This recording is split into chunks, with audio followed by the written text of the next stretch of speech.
अध्याय 1। समाज में सामाजिक संरचना, स्तरीकरण और सामाजिक प्रक्रियाएं। परिचय।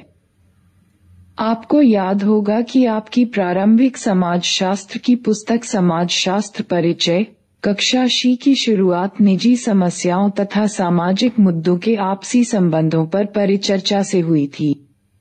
हमने यह भी देखा कि किस प्रकार व्यक्ति विभिन्न सामूहिकताओं से जुड़ा होता है, जैसे समूह, वर्ग, लिंग, जाति तथा जनजाति। वास्तव में आप में से प्रत्येक किसी एक समूह से ही नहीं बल्कि कई समूहों से जुड़े होते हैं। उदाहरणतः आप अपने दोस्तों, अपने परिवार और नातेदारी वर्ग तथा लिंग, अपने देश तथा प्रदेश के सदस्य हैं। अतः प्रत्येक व्यक्ति का सामाजिक संरचना तथा स्तरीकरण में एक विशेष स्थान होता है। समाजशास्त्र परिचय पृष्ठ 28-35 देखिए। इसका यह अर्थ भी निकलता है कि प्रत्येक व्यक्ति के पास सामाजिक संसाधनों को प्राप्त करने के विभिन्न तरीके हैं। उदाहरण के लिए एक विद्यार्थी किस विद्यालय में पढ़ने जाए यह उसके सामाजिक स्तर पर निर्भर करता है। ठीक इसी प्रकार वह किस प्रकार के वस्त्र पहनता है, किस प्रकार का भोजन करता है, अपने खाली समय में वह क्या करता है, किस तरह की स्वास्थ्य सुविधाएं उसे प्राप्त हैं, अर्थात सामान्य तौर पर उसकी संपूर्ण जीवन शैली। जैसे कि सामाजिक संरचना के संदर्भ में सामाजिक स्तरीकरण व्यक्ति को कार्य करने हेतु बाध्य करता है। समाजशास्त्रीय परिप्रेक्ष्य का एक मुख्य उद्देश्य व्यक्ति तथा समाज के द्वंद्वात्मक संबंधों को समझना है। आपको सी राइट मिल की समाजशास्त्रीय कल्पना की व्याख्या याद होगी, जहां उन्होंने व्यक्ति के जीवन वृत्त तथा समाज के इतिहास के आपसी संबंधों को स्पष्ट किया है। इस पाठ में समाज और व्यक्ति के द्वंद्वात्मक संबंध को समझने के लिए यह आवश्यक है कि तीन मुख्य संकल्पनाओं, अवधारणाओं यथा सामाजिक संरचना, सामाजिक स्तरीकरण तथा सामाजिक प्रक्रियाओं पर चर्चा की जाए। अगले कुछ अध्यायों में हम यह जानेंगे कि नगरीय तथा ग्रामीण समाज की सामाजिक संरचना किस प्रकार भिन्न है और पर्यावरण तथा समाज के बीच व्यापक संबंधों का रूप क्या है। आखिरी के दो अध्यायों में हम पाश्चात्य सामाजिक विचारकों तथा भारतीय समाजशास्त्रियों तथा उनके विचारों को समझेंगे, जो हमें आगे सामाजिक संरचना, सामाजिक स्तरीकरण तथा सामाजिक प्रक्रियाओं को समझने में मदद करेंगे। मुख्य प्रश्न जिस पर इस पाठ में विचार किया जाना है कि किस हद तक व्यक्ति सामाजिक संरचना से बाध्य होता है और किस हद तक वह सामाजिक संरचना के अंतर्गत स्वतंत्र होता है।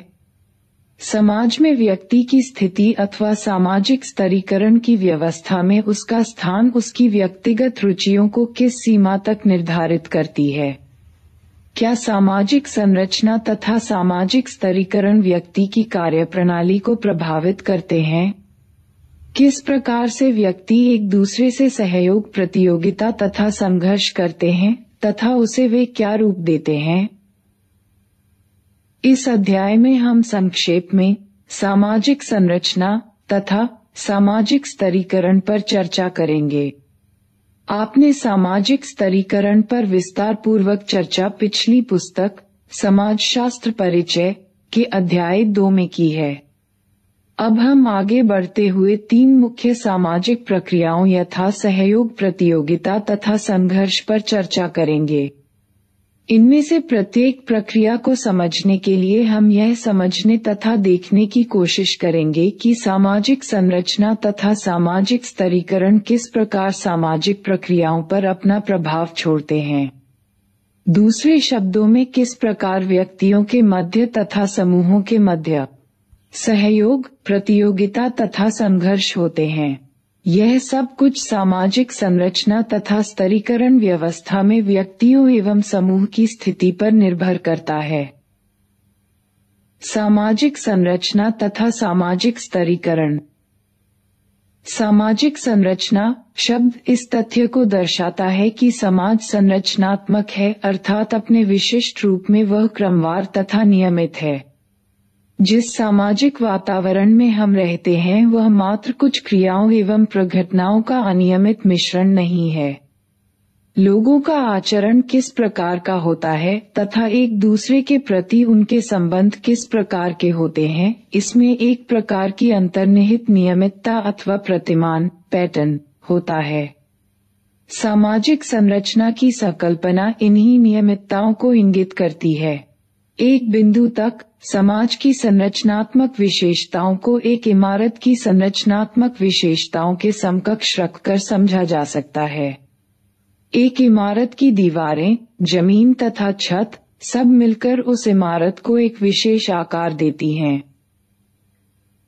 पर यदि इस तुलना का प्रयोग ज्यादा सख्ती से किया जाए तो यह रूपक अपने आप में गलतफहमी पैदा करने वाला हो सकता है।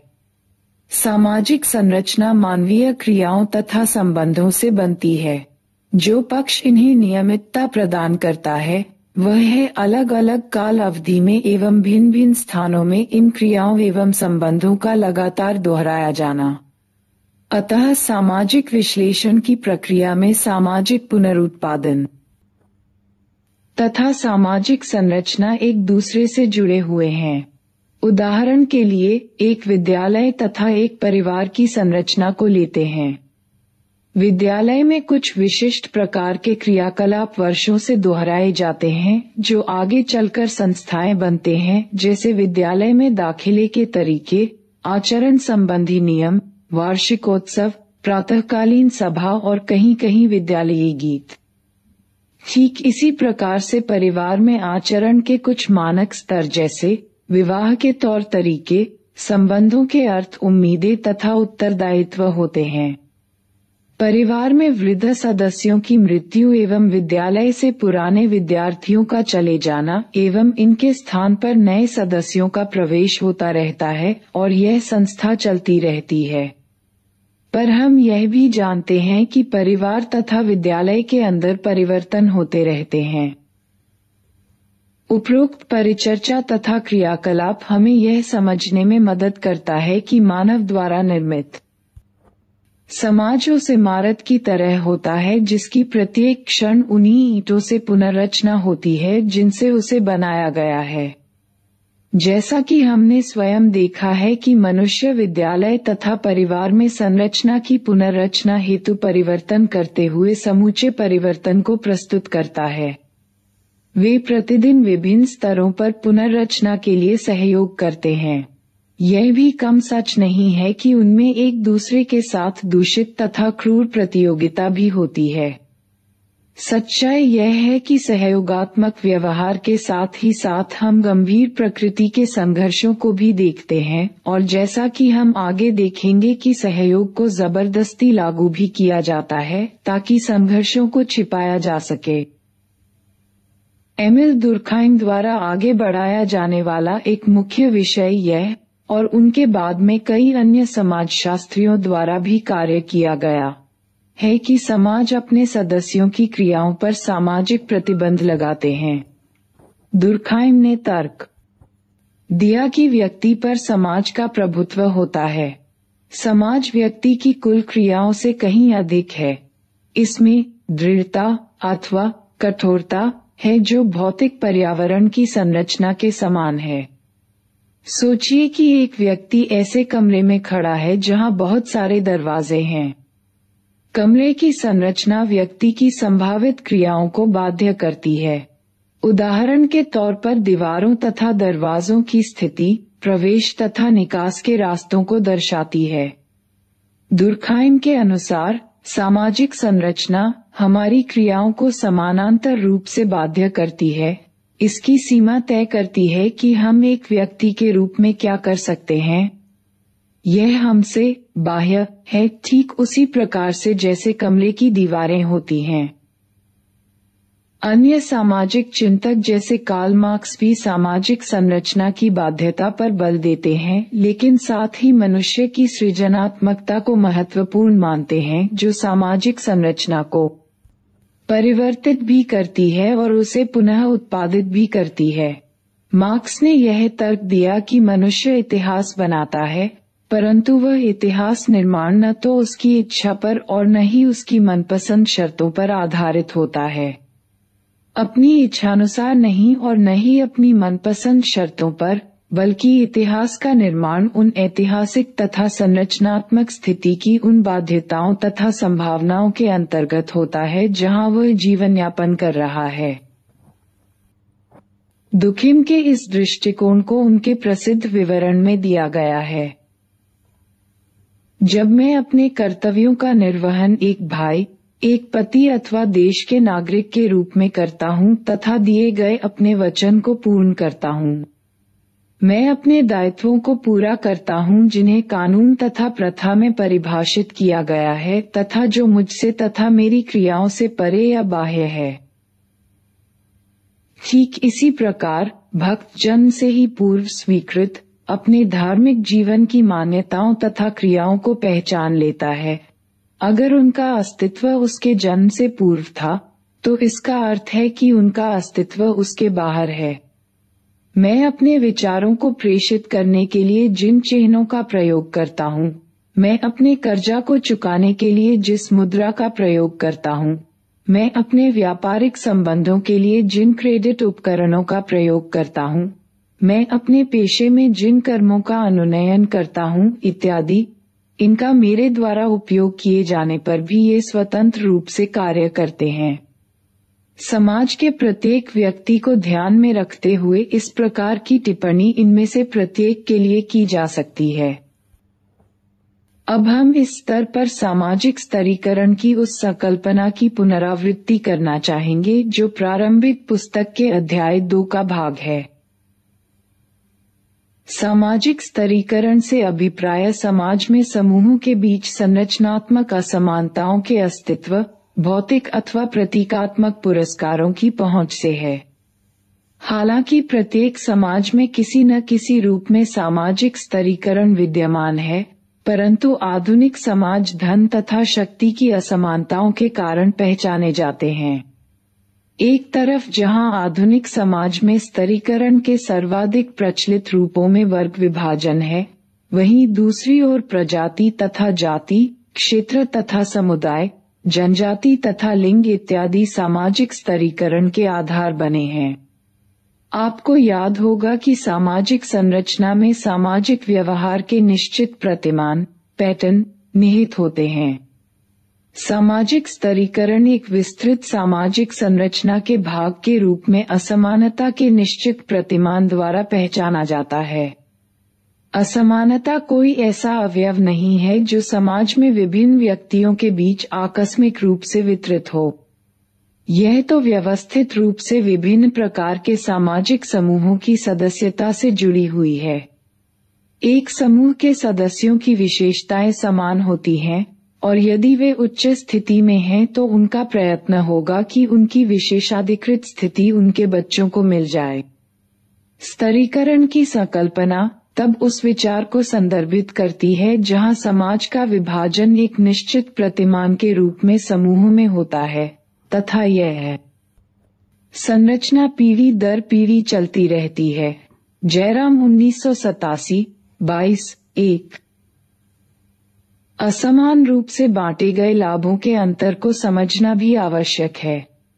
लाभ के 3 बुनियादी प्रकार हैं जिसका विशेषाधिकार प्राप्त समूहों द्वारा उपभोग किया जाता है। जीवन अवसर वे सभी भौतिक लाभ जो प्राप्तकर्ता के जीवन की गुणवत्ता को सुधारते हैं, उनमें केवल संपत्ति तथा आय जैसे आर्थिक लाभों को ही शामिल नहीं किया जाता, बल्कि अन्य सुविधाओं जैसे स्वास्थ्य, रोजगार, सुरक्षा तथा मनोरंजन को भी शामिल किया जाता है। सामाजिक परिस्थिति, मान सम्मान तथा समाज के अन्य व्यक्तियों की नजरों में उच्च स्थान। राजनीतिक प्रभाव एक समूह द्वारा दूसरे समूह अथवा समूहों पर प्रभुत्व जमाना अथवा निर्णय निर्धारण में प्रमाणाधिक्य प्रभाव अथवा निर्णयों से अत्यधिक लाभ उठाना।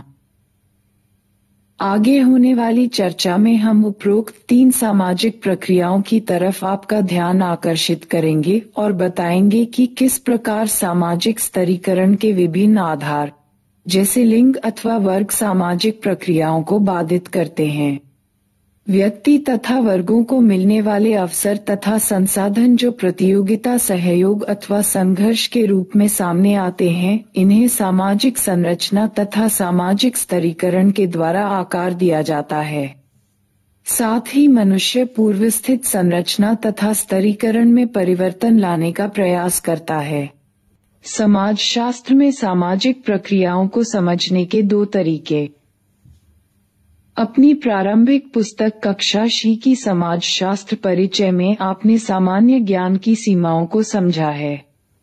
समस्या यह नहीं है कि सामान्य ज्ञान आवश्यक रूप से गलत ही हो, परंतु यह इसका परीक्षण नहीं हुआ है तथा इसे हल्के रूप में लिया जाता है। इसके विपरीत सामाजिक परिप्रेक्ष्य में प्रत्येक मुद्दे पर सवाल किए जाते हैं और किसी भी मुद्दे को ऐसे ही नहीं मान लिया जाता है।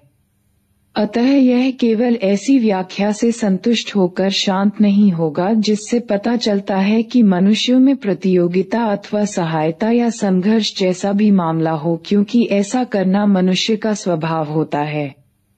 इस प्रकार की मान्यता के पीछे यह व्याख्या है कि आंतरिक तथा सार्वभौमिक रूप से यह मनुष्य की प्रकृति है कि इस प्रकार की प्रक्रियाओं का लेखा जोखा रखा जाए। हालांकि जैसा हमने पहले देखा है, समाजशास्त्र मनोवैज्ञानिक अथवा प्रकृतिवादी व्याख्याओं से संतुष्ट नहीं होता है। देखिए पृष्ठ 8-9 पहली पुस्तक, समाजशास्त्र सहयोग, प्रतिस्पर्धा तथा संघर्ष की प्रक्रियाओं की व्याख्या समाज की वास्तविक संरचना के अंतर्गत करना चाहता है। क्रियाकलाप 3। अपने प्रतिदिन के जीवन में सहयोग, प्रतियोगिता तथा संघर्ष के उदाहरण ढूंढिए।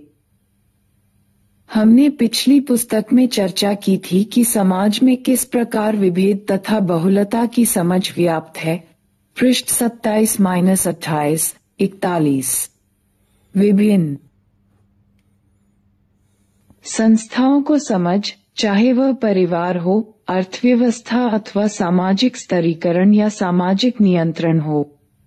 हमने देखा कि किस प्रकार प्रकार्यवादी तथा संघर्ष के परिप्रेक्ष्य के अनुसार संस्थाओं की समझ में भिन्नता है। अतः कोई आश्चर्य नहीं कि ये दोनों संदर्भ इन प्रक्रियाओं को थोड़ा हटकर समझना चाहते हैं, परंतु दोनों, कार्ल मार्क्स, सामान्यतः संघर्ष के परिप्रेक्ष्य से जुड़े हुए तथा एमिल दुर्खाइम, सामान्यतः प्रकार्यवादी संदर्भ में पहचाने जाते हैं। यह मानकर चलते हैं कि मनुष्यों को अपनी बुनियादी आवश्यकताओं को पूरा करने के लिए सहयोग करना होता है तथा अपने और अपनी दुनिया के लिए उत्पादन और पुनः उत्पादन करना पड़ता है।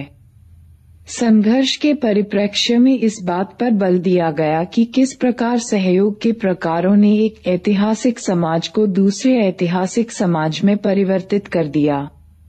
उदाहरणार्थ, यह देखा जा सकता है कि सामान्यतः सरल समाजों में जहां अतिरिक्त उत्पादन नहीं होता था, वहां व्यक्तियों तथा समूहों में आपसी सहयोग था और वे वर्ग, जाति अथवा प्रजाति में नहीं बटे थे।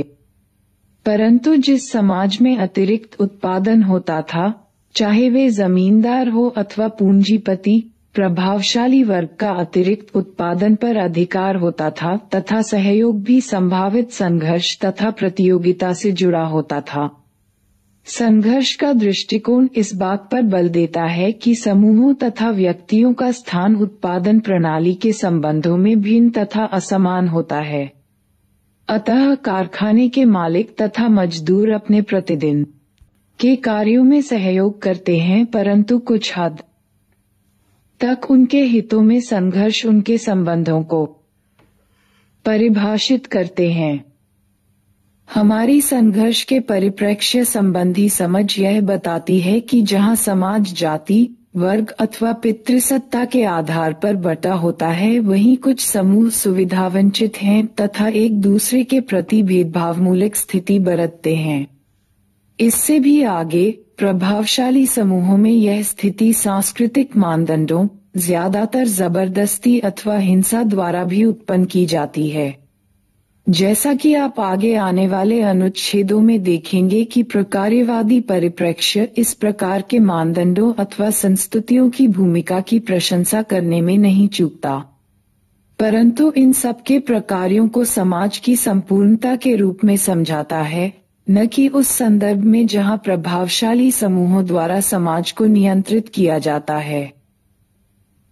प्रकार्यवादी परिप्रेक्ष्य का सरोकार मुख्य रूप से समाज में व्यवस्था की आवश्यकता से है, जिन्हें कुछ प्रकार्यात्मक अनिवार्यताएं, प्रकार्यात्मक अपेक्षा तथा पूर्वापेक्षाएं कहा जाता है। ये विस्तृत रूप में उन शर्तों को पूरा करती हैं जो व्यवस्था के अस्तित्व के लिए आवश्यक हैं, इसलिए इन्हें अस्तित्व में बनाए रखा जाता है तथा इनको नष्ट होने से बचाया जाता है, जैसे नए सदस्यों का समाजीकरण। संचार की साझा प्रक्रिया। व्यक्ति की भूमिका निर्धारण के तरीके आप अच्छी तरह से जानते हैं कि किस प्रकार प्रकार्यवादी परिप्रेक्ष्य इस तथ्य पर आधारित है कि समाज के विभिन्न भागों का एक प्रकार अथवा भूमिका होती है जो संपूर्ण समाज की प्रकार्यात्मकता के लिए जरूरी होती है। इस संदर्भ में सहयोग, प्रतियोगिता तथा संघर्ष को प्रत्येक समाज की सार्वभौमिक विशेषता के रूप में देखा जा सकता है, जो समाज में रहने तथा इच्छा पूर्ति करने वाले विभिन्न व्यक्तियों की अनिवार्य अंतःक्रियाओं का परिणाम है। चूंकि इस परिप्रेक्ष्य का मुख्य बिंदु व्यवस्था को बनाए रखना है, प्रतिस्पर्धा तथा संघर्ष को इस दृष्टि से भी समझा जाता है कि अधिकतर स्थितियों में ये बिना ज्यादा हानि एवं कष्ट के सुलझ जाते हैं तथा साथ ही ये समाज की भी विभिन्न प्रकार से मदद करते हैं। समाजशास्त्रीय अध्ययनों ने यह भी दिखाया है कि किस प्रकार मानदंडों तथा समाजीकरण के प्रतिरूप अधिकतर इस बात का ध्यान रखते हैं कि एक विशेष सामाजिक प्रणाली सतत बनी रहे, चाहे वह एक विशेष समूह के हितों की विरोधी ही क्यों न हो। दूसरे शब्दों में, सहयोग, प्रतिस्पर्धा एवं संघर्ष के आपसी संबंध अधिकतर जटिल होते हैं तथा ये आसानी से अलग नहीं किए जा सकते। यह समझने के लिए कि सहयोग और संघर्ष किस प्रकार अनुलग्नित हैं तथा बाध्य एवं स्वैच्छिक सहयोग में क्या अंतर है, आइए अपने जन्म नेटल के परिवार में संपत्ति पर स्त्री का अधिकार जैसे विवादास्पद मुद्दे पर नजर डालें। समाज के विभिन्न हिस्सों में यह जानने के लिए कि जन्म की संपत्ति के संबंध में उनका क्या दृष्टिकोण है, एक अध्ययन किया गया। पृष्ठ 47-52-53 समाजशास्त्र। परिचय देखिए।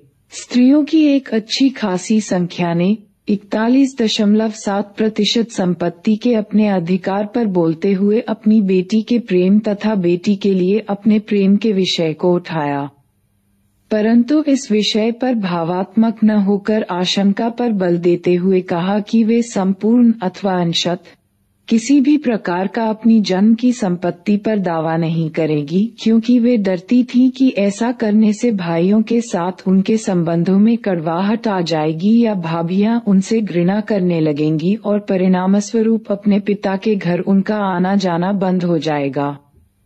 यह दृष्टिकोण एक प्रभावशाली रूपक को दिखाता है जहां एक ओर स्त्री संपत्ति से इनकार करती है तो दूसरी ओर एक स्त्री संपत्ति पर अपना हक जमाने वाली, कंजूस तथा चालाक समझी जाती है।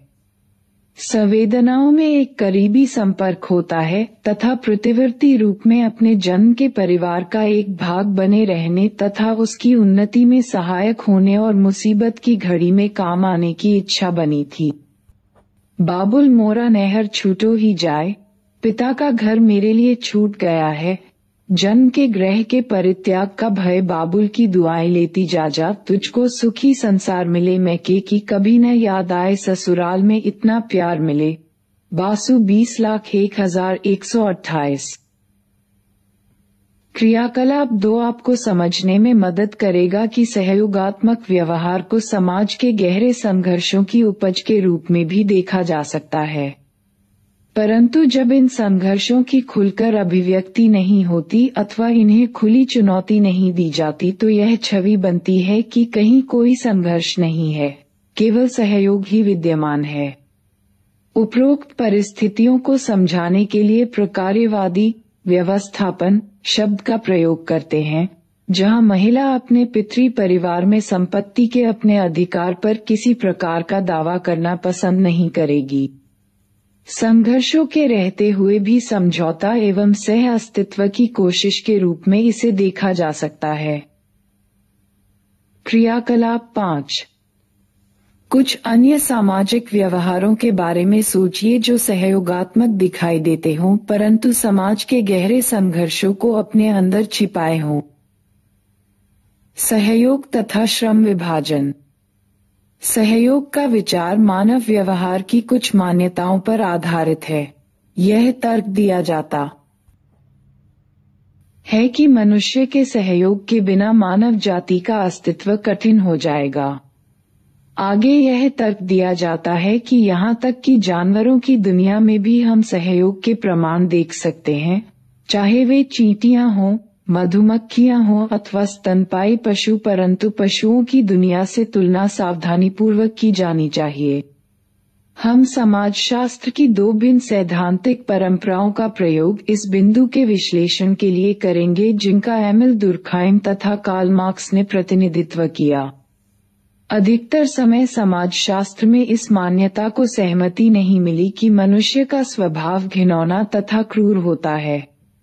एमिल दुर्खाइम ने इस दृष्टिकोण की आदिम मानव जाति की एकमात्र उत्तेजना यही थी कि उनकी भूख तथा प्यास की हमेशा पूरी संतुष्टि हो, के विपक्ष में इस प्रकार के तर्क दिए।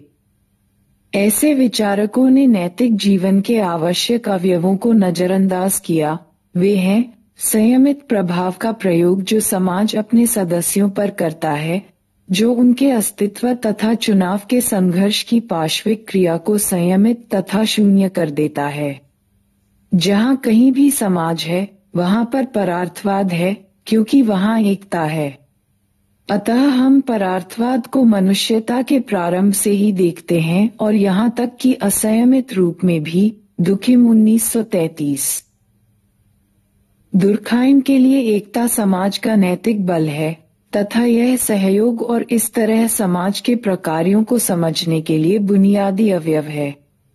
श्रम विभाजन की भूमिका जिसमें सहयोग निहित है यथार्थ रूप से समाज की आवश्यकताओं की पूर्ति करती है। श्रम विभाजन एक ही समय में जहां प्रकृति का नियम है वही दूसरी ओर मनुष्य व्यवहार का नैतिक नियम भी है। दुर्खाइम ने यात्रिक तथा सावयवी एकता में अंतर स्पष्ट किया जो क्रमशः पूर्व औद्योगिक तथा जटिल औद्योगिक समाजों की विशेषता थी। यांत्रिक एकता संति का एक रूप है जो बुनियादी रूप से एकरूपता पर आधारित है। इस समाज के अधिकांश सदस्य एक जैसा जीवन व्यतीत करते हैं। कम से कम विशिष्टता अथवा श्रम विभाजन को हमेशा आयु तथा लिंग से जोड़ा जाता है। यह समाज की मुख्य विशेषता है। इस समाज के सदस्य परस्पर अपनी मान्यताओं तथा संवेदनाओं, अंतर्विवेक तथा चेतना से जुड़े होते हैं।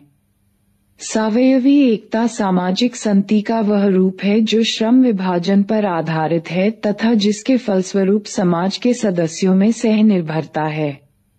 जैसे जैसे व्यक्ति विशिष्टता हासिल करता है वैसे वैसे दूसरों पर अधिक निर्भर होता जाता है। कृषि आधारित जीविका में लगा एक परिवार अपने जैसा काम करने वालों की थोड़ी या बगैर किसी मदद के जीवित रह सकता है, परंतु कपड़ा अथवा कार उद्योग में लगा व्यापारी अन्य विशिष्ट कर्मचारियों के बिना जीवित नहीं रह सकता जो उनकी बुनियादी जरूरतों को पूरा करते हैं। कार्ल मार्क्स भी मनुष्य जीवन तथा पशु जीवन में अंतर स्पष्ट करते हैं। जहां दुर्खाइम परार्थवाद तथा एकता को मानव दुनिया का विशिष्ट लक्षण मानते हैं वहीं मार्क्स चेतना पर बल देते हैं। वे लिखते हैं, मनुष्यों तथा पशुओं में अंतर चेतना, धर्म तथा किसी अन्य वस्तु के आधार पर किया जा सकता है। जैसे ही वे अपनी आजीविका के साधन उत्पन्न करने लगते हैं, वे स्वयं को पशुओं से भिन्न समझना प्रारंभ कर देते हैं। यह प्रयास उनके भौतिक संगठन द्वारा निश्चित होता है। आजीविका के साधनों के उत्पादन से मनुष्य परोक्ष रूप से अपने भौतिक जीवन को प्रजनित करता है। मार्क्स 1972-37।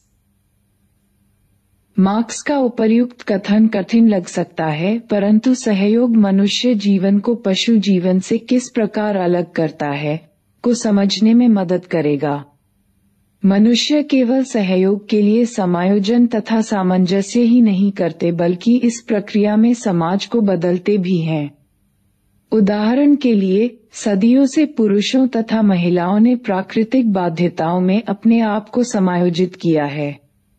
विभिन्न तकनीकी आविष्कारों ने मनुष्य के जीवन को ही नहीं बदला है, बल्कि समय के साथ प्रकृति को भी बदल दिया है।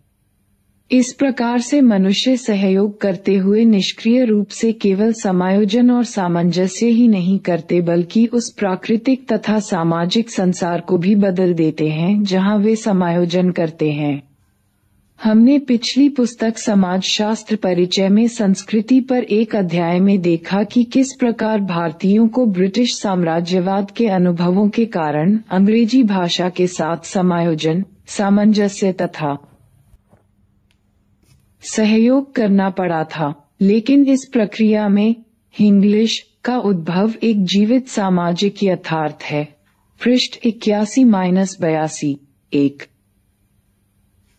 यद्यपि दुर्खाइम ने प्रकार्यवादी संदर्भ पर तथा मार्क्स ने संघर्ष के परिप्रेक्ष्य में सहयोग पर बल दिया, परंतु दोनों के विचार अलग हैं। मार्क्स के अनुसार ऐसे समाज में जहां वर्ग विद्यमान है वहां सहयोग स्वैच्छिक नहीं होता। उनका तर्क है, सामाजिक शक्ति अर्थात बहुस्तरीय उत्पादक शक्तियां, जिनका उद्भव विभिन्न व्यक्तियों के सहयोग तथा श्रम विभाजन द्वारा होता है, इन व्यक्तियों को लगता है कि उनका सहयोग स्वैच्छिक न होकर स्वाभाविक होता है। यह स्वयं की सम्मिलित ताकत का परिणाम न होकर एक अनजान ताकत का परिणाम है जो उनके बाहर स्थित है। मार्क्स 1972-53। मार्क्स ने अलगाव शब्द का प्रयोग श्रम की मूर्त अंतर्वस्तु तथा श्रम के उत्पाद पर मजदूरों के नियंत्रण में कमी के संदर्भ में किया है। दूसरे शब्दों में, मजदूर अपने कार्य को किस प्रकार व्यवस्थित करे, इस पर उनका नियंत्रण नहीं होता और इसी प्रकार वे अपने श्रम के उत्पादन पर से भी अपना नियंत्रण खो देते हैं। हम यहाँ दो विपरीत उदाहरणों की चर्चा कर सकते हैं। संतुष्टि तथा सृजनात्मकता का भाव जो एक बुनकर या कुम्हार या लोहार को अपने काम से मिलता है, तथा दूसरी ओर एक फैक्ट्री में काम करने वाले मजदूर जिसका एकमात्र कार्य पूरे दिन में लीवर खींचना या बटन दबाना होता है। इन हालातों में सहयोग आरोपित होता है। प्रतिस्पर्धा अवधारणा एवं व्यवहार के रूप में, जैसा कि सहयोग के विषय में हुआ, प्रतियोगिता की संकल्पना इस विचार के साथ आगे बढ़ती है कि प्रतिस्पर्धा विश्वव्यापी तथा स्वाभाविक है।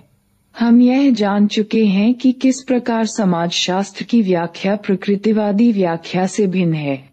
अतः यहाँ यह आवश्यक है कि एक सामाजिक तत्व के रूप में प्रतिस्पर्धा को समझा जाए जिसका समाज में उद्भव हुआ है तथा एक निश्चित ऐतिहासिक समय में यह प्रभावी रही है। समकालीन समय में यह सर्वप्रमुख विचार है तथा अधिकतर यह समझना मुश्किल होता है कि कहीं ऐसा समाज हो सकता है जहां प्रतिस्पर्धा एक मार्गदर्शक ताकत न हो। यह दंतकथा एक स्कूल अध्यापक जो अपने अनुभवों को अपने बच्चों के साथ अफ्रीका के एक पिछड़े स्थान से बता रहा है, हमारा ध्यान उस तथ्य की ओर आकर्षित करता है जहां प्रतिस्पर्धा को स्वयं समाजशास्त्रीय रूप में न कि स्वाभाविक वृत्ति के रूप में समझाना था। यह दंतकथा अध्यापक की इस मान्यता पर आधारित है कि बच्चे दौड़ने की प्रतिस्पर्धा के विचार से प्रसन्न होंगे, जहां विजेता को एक चॉकलेट इनाम के रूप में दिया जाएगा।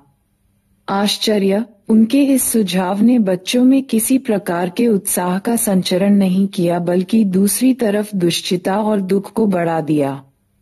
जांच पड़ताल करने पर आगे बताया कि उनकी ऐसे खेलों में अरुचि है जहां विजेता तथा पराजित होंगे। यह उनके आनंद करने के विचार के विरुद्ध है। उनके लिए आनंद का विचार आवश्यक तौर पर सहयोग तथा सामूहिक अनुभव है, न कि प्रतिस्पर्धा जहां पुरस्कार कुछ लोगों को वंचित करता है तथा एक अथवा कुछ को पुरस्कृत करता है। समकालीन विश्व में प्रतिस्पर्धा एक प्रमुख मानदंड तथा परिपाटी है। शास्त्रीय समाज वैज्ञानिकों जैसे एमिल दुखिम तथा कार्ल मार्क्स ने आधुनिक समाजों में व्यक्तिवाद तथा प्रतिस्पर्धा के विकास को एक साथ आधुनिक समाजों में देखा है। आधुनिक पूंजीवादी समाज जिस प्रकार कार्य करते हैं, वहां दोनों का एक साथ विकास सहज है।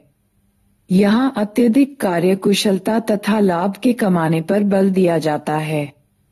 पूंजीवाद की मौलिक मान्यताएं हैं: क. व्यापार का विस्तार, ख. श्रम विभाजन, ग. विशेषीकरण और घ. बढ़ती उत्पादकता।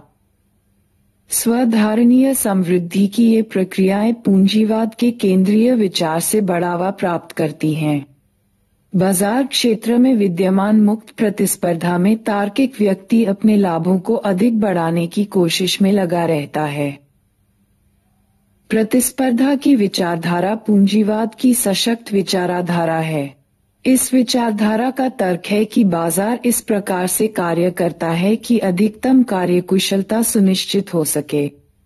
उदाहरण के लिए, प्रतिस्पर्धा यह सुनिश्चित करती है कि सर्वाधिक कार्यकुशल फर्म बची रहे।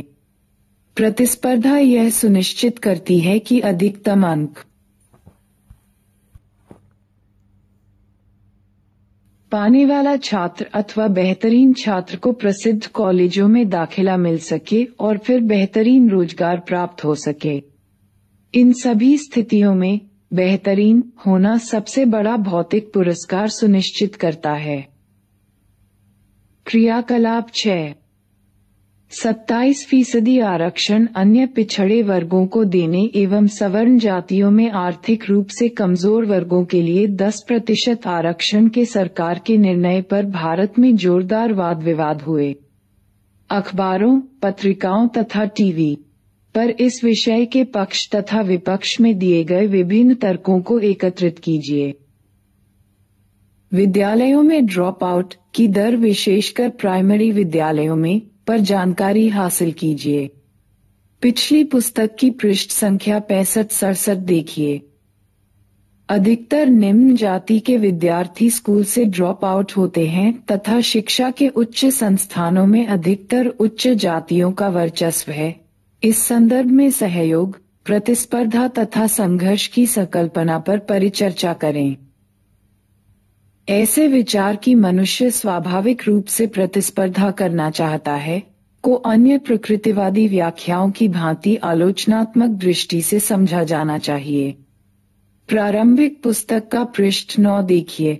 प्रतिस्पर्धा पूंजीवाद के जन्म के साथ ही प्रबल इच्छा के रूप में फली फूली।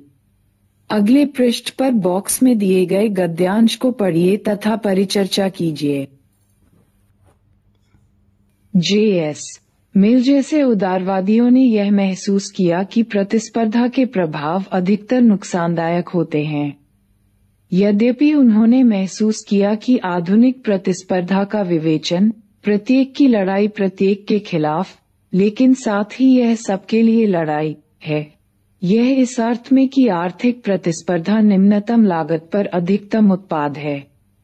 इससे भी आगे व्यक्तिवाद का समाज में तीव्र विस्तार एवं विभिन्न प्रकार के हित जो पूरे समूह के सदस्यों को एक साथ जोड़े रहते हैं, यह विचार तभी जीवित रहता है जब व्यक्ति पर प्रतिस्पर्धामूलक संघर्ष को आवश्यकताओं को थोप दिया जाता है। प्रतिस्पर्धा तथा पूंजीवाद के तहत 19वीं शताब्दी की संपूर्ण मुक्त व्यापार अर्थव्यवस्था आर्थिक विकास को आगे बढ़ाने में आवश्यक हो सकती है। अमेरिकी अर्थव्यवस्था के अत्यंत तीव्र गति से विकास को वहां प्रतिस्पर्धा की अधिकतम उपस्थिति के गुण के रूप में देखा जा सकता है। परंतु फिर भी हम प्रतिस्पर्धा के दायरे या प्रतियोगी भावना की तीव्रता को विभिन्न समाजों में आर्थिक विकास की दर के साथ सकारात्मक सह संबंध का रूप देने में कठिनाई महसूस करते हैं। वहीं दूसरी तरफ यह माने जाने के भी कारण हैं कि प्रतिस्पर्धा के कुछ बुरे प्रभाव भी हैं। बोटोमो 1975 174-5। क्रियाकलाप 7। इस विषय पर वाद विवाद का आयोजन कीजिए। प्रतिस्पर्धा समाज के लिए सकारात्मक तथा आवश्यक है। प्रतिस्पर्धा का विभिन्न विद्यार्थियों पर क्या प्रभाव पड़ता है, इस विषय पर अपने स्कूल के अनुभवों के आधार पर निबंध लिखिए। यह विचारधारा मानकर चलती है कि व्यक्ति बराबरी के स्तर पर प्रतिस्पर्धा करता है, अर्थात प्रत्येक व्यक्ति के लिए परिस्थिति, शिक्षा, रोजगार अथवा प्रतिस्पर्धा हेतु समान संसाधन रहते हैं। परंतु जैसा कि स्तरीकरण अथवा असमानता पर की गई पूर्व चर्चा दिखाती है, व्यक्ति को समाज में भिन्न प्रकार से अवस्थित किया गया है। यदि भारत में बच्चों की अधिकतम संख्या विद्यालय में नहीं जाती अथवा वे आज या कल पढ़ाई छोड़ देते हैं, तो ऐसी स्थिति में वे हमेशा के लिए प्रतिस्पर्धा से बाहर हो जाते हैं। क्रियाकलाप 8। विभिन्न अवसरों को पहचानिए जब हमारे समाज में एक व्यक्ति को प्रतिस्पर्धा करनी पड़ती है। आप स्कूल में प्रवेश से प्रारंभ करते हुए आगे जीवन में आने वाले विभिन्न अवस्थाओं को ले सकते हैं। संघर्ष तथा सहयोग। संघर्ष शब्द का अर्थ है हितों में टकराहट। हमने पहले ही देखा है कि किस प्रकार से संबद्ध सिद्धांतवादी विश्वास करते हैं कि संसाधनों की कमी समाज में संघर्ष उत्पन्न करती है, क्योंकि उन संसाधनों को पाने तथा उस पर कब्जा करने के लिए प्रत्येक समूह संघर्ष करता है। संघर्ष के आधार भिन्न भिन्न होते हैं। ये वर्ग अथवा जाति, जनजाति अथवा लिंग, नृजातीयता अथवा धार्मिक समुदायों में हो सकते हैं। एक नौजवान छात्र के नाते आप समाज में विद्यमान संघर्षों की विविधता से परिचित हैं। विभिन्न संघर्षों के पैमाने तथा प्रकृति यद्यपि भिन्न होती है। क्रियाकलाप 9। सोचिए, आज विश्व में वे कौन से विभिन्न प्रकार के संघर्ष हैं जो विद्यमान हैं। व्यापारिक स्तर पर विभिन्न राष्ट्रों तथा राष्ट्रों के समूह के बीच संघर्ष हैं। एक ही राष्ट्र के अंदर कई प्रकार के संघर्ष विद्यमान हैं। इन सब की एक सूची बनाएं और चर्चा कीजिए कि किस रूप में वे समान तथा किस रूप में वे भिन्न हैं। अधिकतर सामान्य ज्ञान की सोच के अनुसार समाज में संघर्षों की स्थिति नई है। समाजशास्त्रियों ने इस तथ्य की ओर ध्यान आकर्षित किया है कि सामाजिक विकास की विभिन्न अवस्थाओं में संघर्ष की प्रकृति तथा रूप सदैव परिवर्तित होते रहे हैं। परंतु संघर्ष किसी भी समाज का एक महत्वपूर्ण हिस्सा सदैव से रहा है।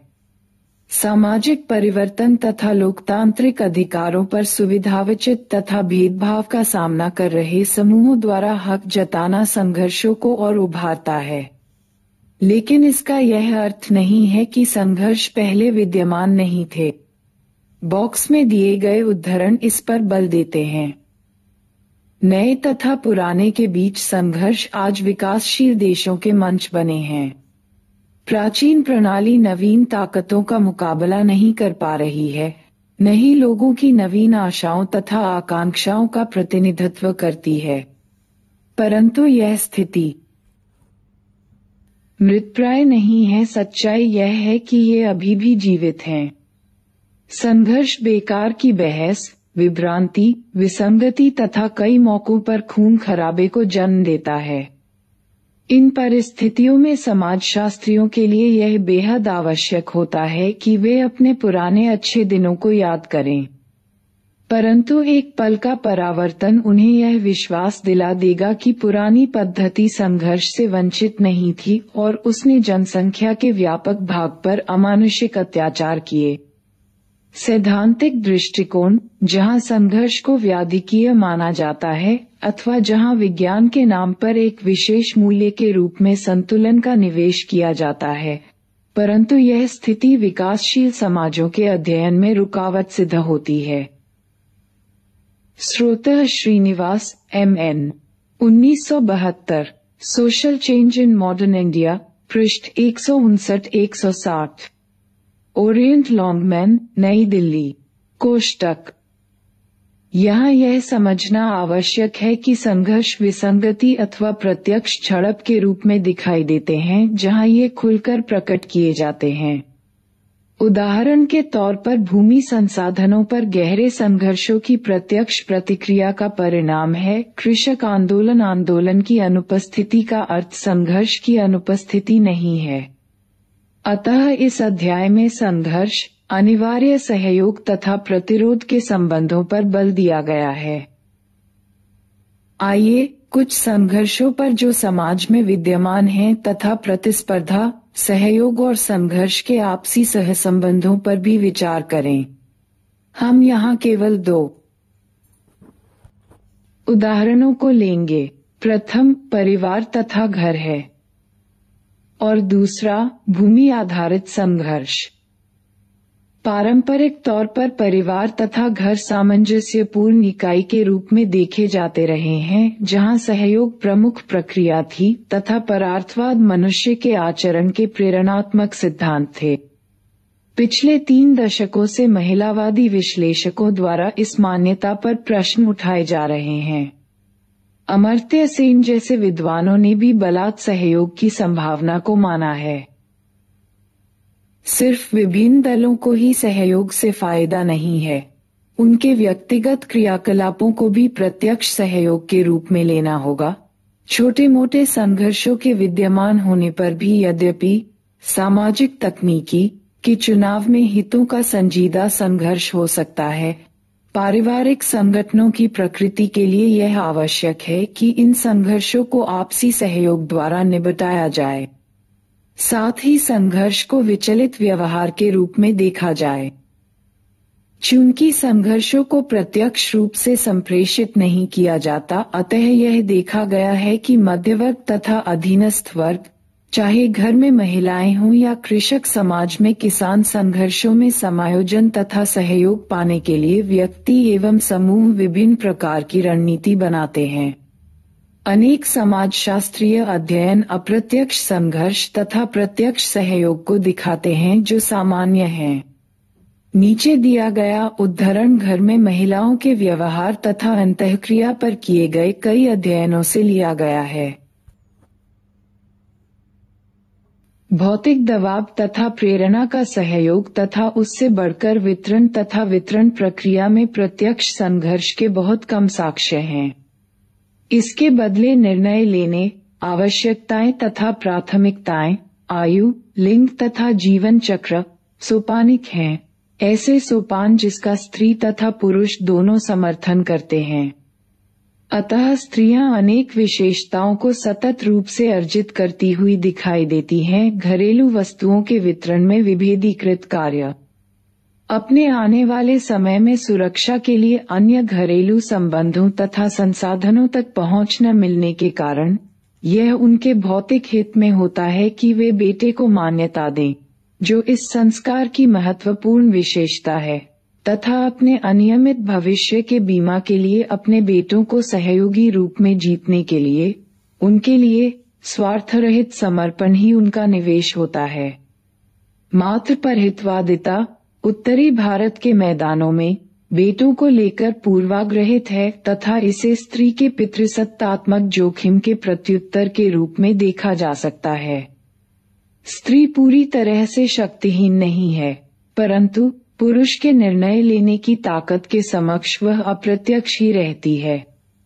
विश्वसनीय दोस्तों का उपयोग, रिश्तेदार या पड़ोसी अपनी तरफ से छोटे मोटे व्यापार करने में पैसों का छुपकर लेन देन, पर्दा तथा मातृत्व जैसी लैंगिक विचारधारा पर बातचीत करना वे रणनीतियां हैं जिनके आधार पर स्त्रियों ने पुरुष की शक्ति का प्रतिरोध किया है।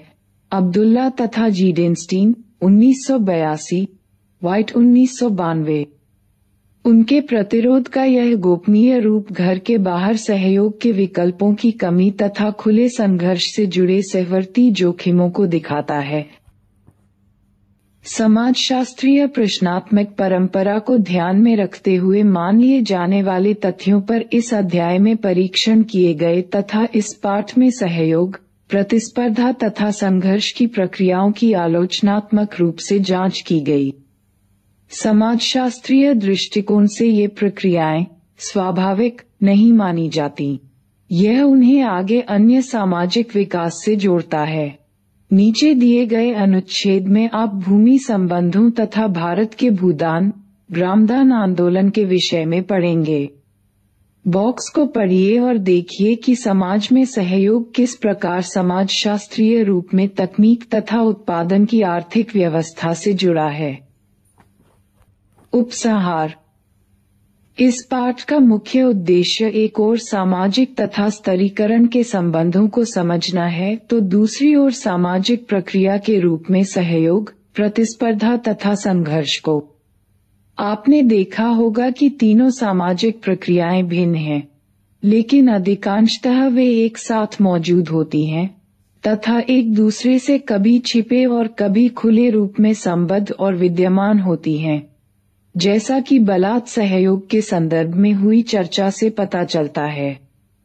हम इसे दिए गए दो क्रियाकलापों से समाप्त करते हैं जो जीवन की सही घटनाओं पर आधारित हैं, जो आपकी समाजशास्त्रीय सोच को यह खोजने में मदद करेगी कि सामाजिक संरचना तथा स्तरीकरण व्यवस्था में तीनों प्रक्रियाएं जो भिन्न रूप में स्थित हैं किस प्रकार से सामाजिक समूहों के लिए कार्य करती हैं। भूमि संघर्ष। सन 1956 में हरबख्श, एक राजपूत ने नत्थू अहीर पटेल से 100 रुपये अपने 2 एकड़ जमीन को गिरवी अनौपचारिक रख कर्ज लिया। उसी वर्ष हरबख्श की मृत्यु हो गई और उसके उत्तराधिकारी गणपत ने सन 1958 में जमीन को वापस लेने का दावा किया। इसके लिए उसने 200 रुपये देने की पेशकश की। नत्थू ने गणपत को जमीन वापस करने से मना कर दिया।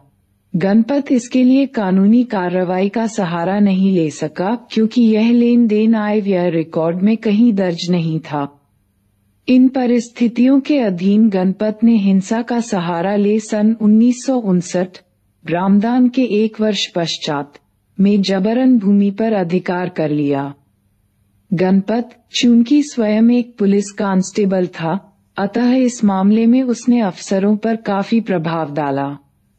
जब पटेल फुलेरा गया पुलिस थाना हेडक्वार्टर तो उसे पुलिस स्टेशन ले जाया गया और जबरन उसे इस बात पर राजी किया गया कि वह जमीन गणपत को वापस लौटा देगा।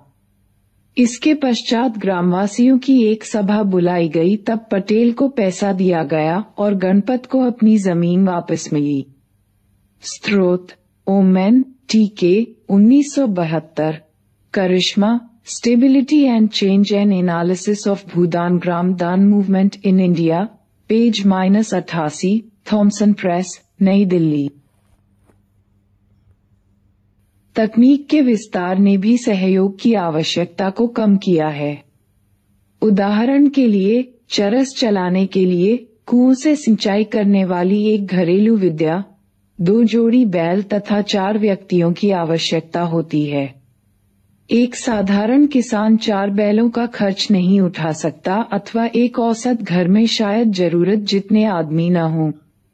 ऐसी स्थिति में वे बैल तथा आदमी दूसरे घरों, रिश्तेदार, पड़ोसी, दोस्त आदि से मंगवाते हैं, वैसी ही सेवाओं को देने के बदले में। परंतु यदि चरस को रहट पशियन व्हील से बदल दिया जाए तो रहट, जिस पर भारी पूंजी निवेश की आवश्यकता पड़ती है, तब मात्र एक जोड़ी बैल तथा एक व्यक्ति की आवश्यकता इसे चलाने में पड़ती है। सिंचाई के संदर्भ में सहयोग की आवश्यकता को भारी पूंजी निवेश तथा सक्षम तकनीक के कारण कम कर दिया। अतः किसी प्रणाली में तकनीकी स्तर व्यक्तियों तथा समूहों के बीच सहयोग की आवश्यकता को निर्धारित करता है।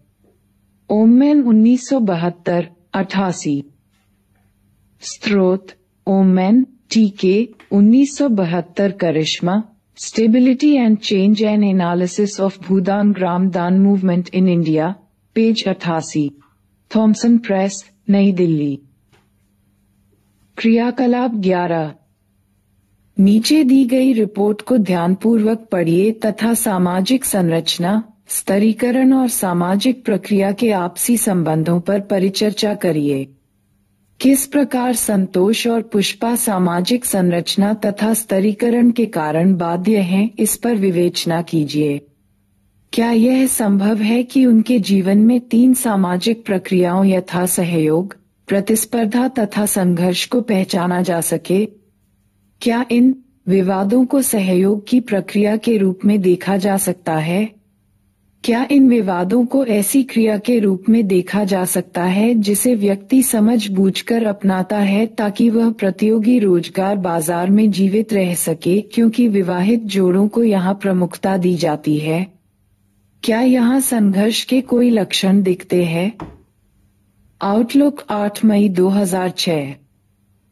मिलिए माता पिता से किशोर विवाह, प्रवासी मजदूर तथा गन्ना कारखानों में संवैधानिक संकट, एक दुष्चक्र, कुछ बदलाव के साथ यह वही पुरानी कहानी है।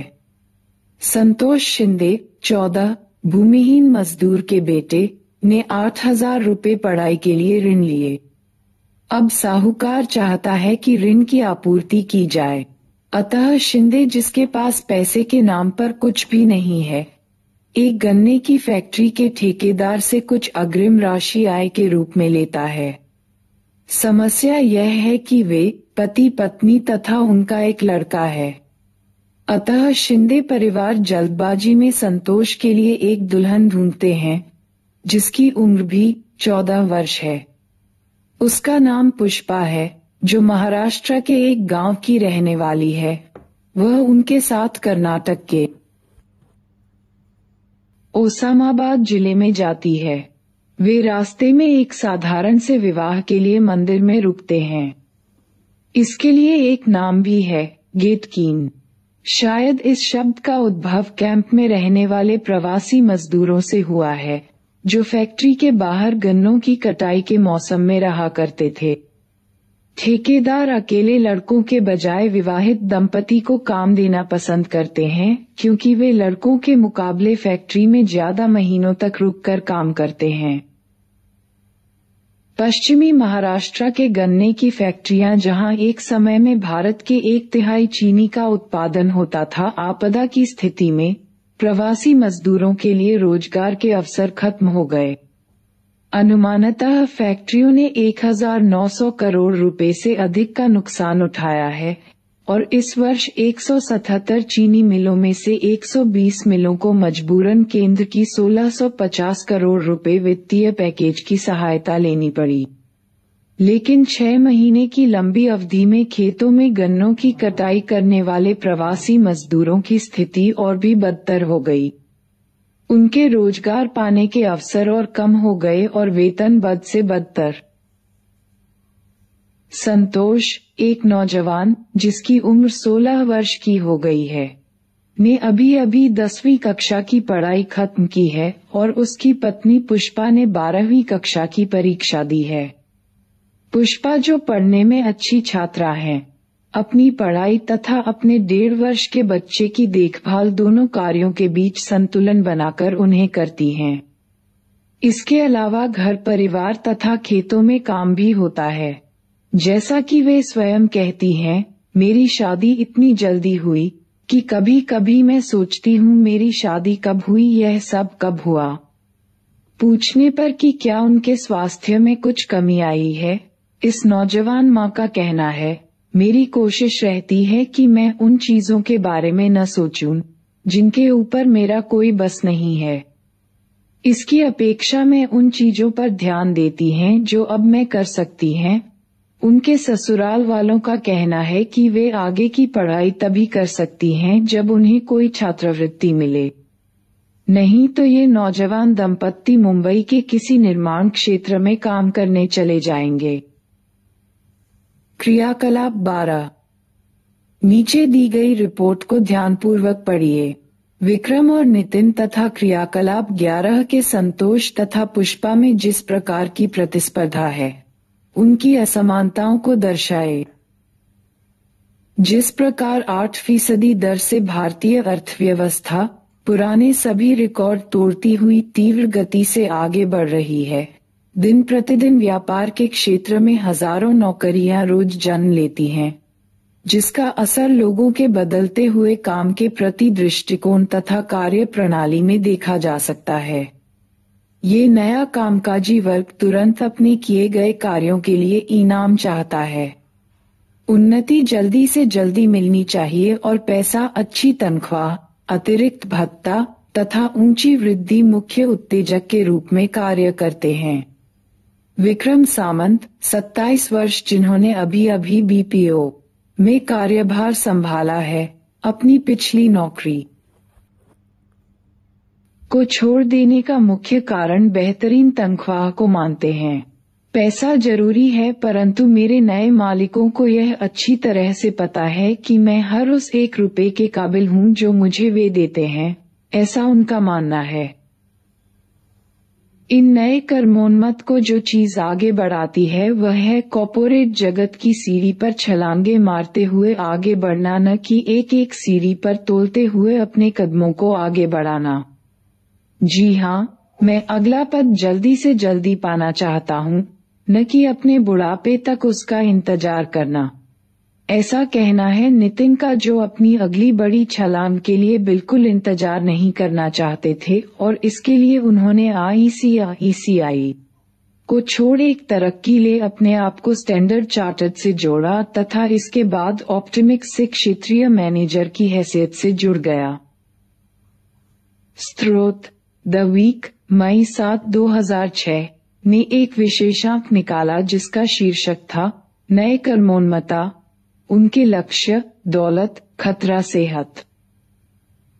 शब्दावली: परहितवाद, सिद्धांततः बिना किसी लाभ के दूसरों के हित के लिए काम करना। अलगाव मार्क्स ने इस अवधारणा का प्रयोग मजदूरों का अपने श्रम तथा श्रम उत्पाद पर किसी प्रकार के अधिकार न होने के संदर्भ में किया है। इससे मजदूरों की कार्य के प्रति रुचि समाप्त होने लगती है।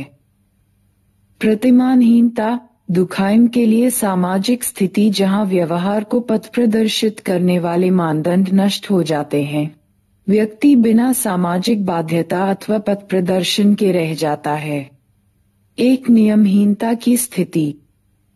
पूंजीवाद, वह आर्थिक प्रणाली जहां उत्पादन के साधन पर निजी अधिकार होता है तथा जिसका प्रयोग बाजार व्यवस्था में लाभ कमाना है, जहां श्रम मजदूरों द्वारा किया जाता है। श्रम विभाजन, कार्य का विशिष्टीकरण जिसके माध्यम से विभिन्न रोजगार उत्पादन प्रणाली से जुड़े होते हैं। प्रत्येक समाज में किसी न किसी रूप में श्रम विभाजन होता है, विशेषकर पुरुषों को दिए गए कार्य तथा महिलाओं द्वारा किए गए कार्य औद्योगिकरण के विकास के साथ श्रम विभाजन और जटिल हो गया। अन्य किसी भी प्रकार के उत्पादन की तुलना में आधुनिक विश्व में श्रम विभाजन का क्षेत्र अंतर्राष्ट्रीय हो गया है। प्रभुत्वशाली विचारधारा, विचार तथा मान्यताएं जो प्रभुत्वशाली समूहों के हितों की रक्षा करते हैं। ऐसी विचारधारा प्रत्येक समाज में पाई जाती है जहां विभिन्न वर्गों में असमानताएं हों। विचारधारा की संकल्पना शक्ति से जुड़ती है, चूंकि वैचारिक प्रणाली भिन्न शक्तियों को वैध बनाती है जो विभिन्न समूहों में सन्निहित होते हैं।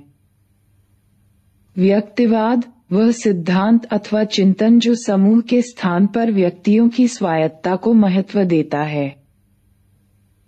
मुक्त व्यापार, उदारवाद, वह राजनैतिक तथा आर्थिक नजरिया जो इस सिद्धांत पर आधारित है कि सरकार द्वारा अर्थव्यवस्था में हस्तक्षेपीय नीति अपनाई जाए तथा बाजार एवं संपत्ति मालिकों को पूरी छूट दे दी जाए।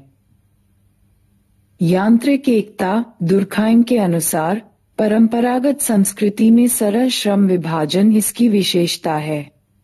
चूंकि समाज के अधिकतर सदस्य एक जैसे कार्यों में लगे रहते हैं, अतः वे एक दूसरे के साथ सामान्यतः समान प्रकार के अनुभव तथा मान्यताओं से बंधे होते हैं। आधुनिकता 18वीं तथा 19वीं शताब्दी की सामाजिक प्रक्रिया जो विशिष्टता, जटिलता तथा गत्यात्मकता के गुणों के कारण प्रसिद्ध हुई और जो वास्तव में परंपरागत जीवन से अलग थी। सावयवी एकता। दुर्खाइम के अनुसार एकता के अंतर्गत समाज व्यक्ति की आर्थिक निर्भरता तथा दूसरों के कार्यों की महत्ता से बंधा होता है। चूंकि यहाँ श्रम विभाजन अत्यंत जटिल होता है, अतः लोग एक दूसरे पर अधिक से अधिक आश्रित होते हैं, क्योंकि प्रत्येक व्यक्ति को वह उत्पाद चाहिए जिसका उत्पादन दूसरे व्यक्ति करते हैं। आर्थिक बदलाव तथा अंतर्निर्भरता के सहसंबंध इस प्रकार की स्थिति में सामाजिक एकमतता बनाने में मदद करते हैं। सामाजिक बाध्यता। हम जिस समूह अथवा समाज के भाग होते हैं वे हमारे व्यवहार पर प्रभाव छोड़ते हैं। दुर्खाइम के अनुसार सामाजिक बाध्यता सामाजिक तथ्य का एक विशिष्ट लक्षण है। संरचना। मुख्य रूप से किसी संगठन की बनावट एवं प्रतिमान पैटर्न को इंगित करना है, जो कुछ हद तक मानव व्यवहार को निर्देशित या बाध्य करता है।